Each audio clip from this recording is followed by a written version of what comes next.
Are SkyTrain service levels planned to be increased or improved during the twinning of the Port Mann project, which will undoubtedly increase vehicular traffic delays and congestion on Highway 1 for a very long time? Well, that's a really good question. You know what? We actually haven't looked at that, but I mean that's quite a number. It's a number of years away yet. But we will have for sure with this 30% capacity increase. There's also some more potential cars that the TransLink board is going to have to look at fundamentally for the Expo Millennium lines, and that decision will be coming up. I think it's in 2010. So if we get those, then I think we'll probably be okay.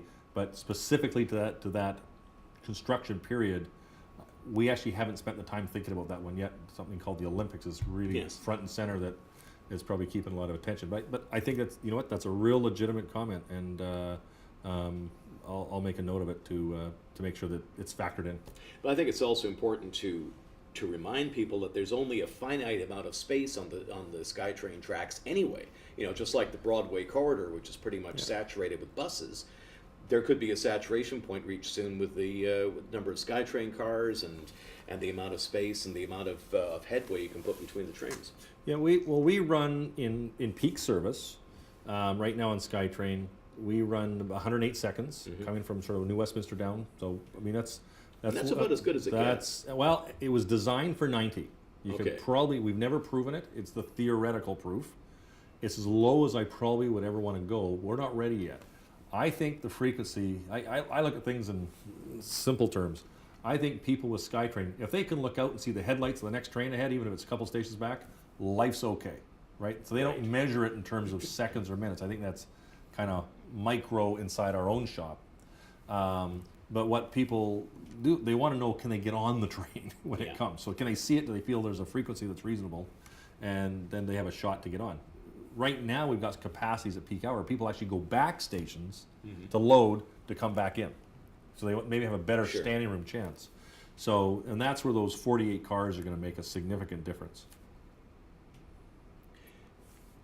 What are some of the factors that go into determining how much space you can put between trains? You talk about 90 seconds being a theoretical best time or a theoretical limit to that. How do you arrive at that? What are some of the things you have to consider when you're determining how much space to put between the trains? Well, there's the technical side to it, but let me give you an example. The area I focus on is once I understand the technical capabilities, then I go, okay, what's still the practical right way to do this?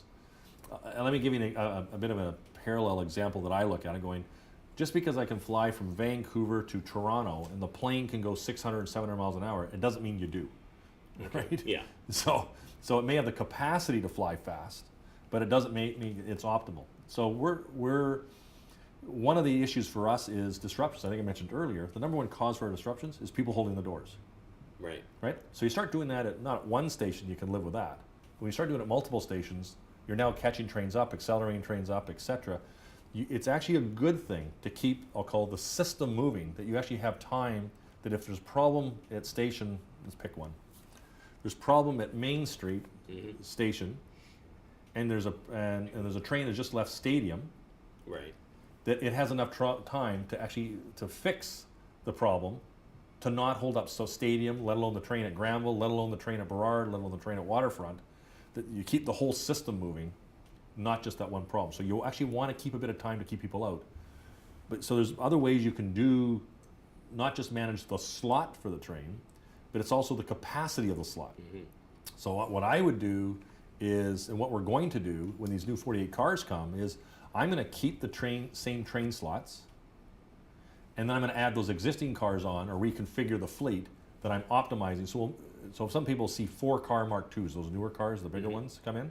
When they come in, those basically they can hold about 520 people on a train. It'll sweep anything you can handle on a platform. Right. Right. So when they come in, it'll take everybody.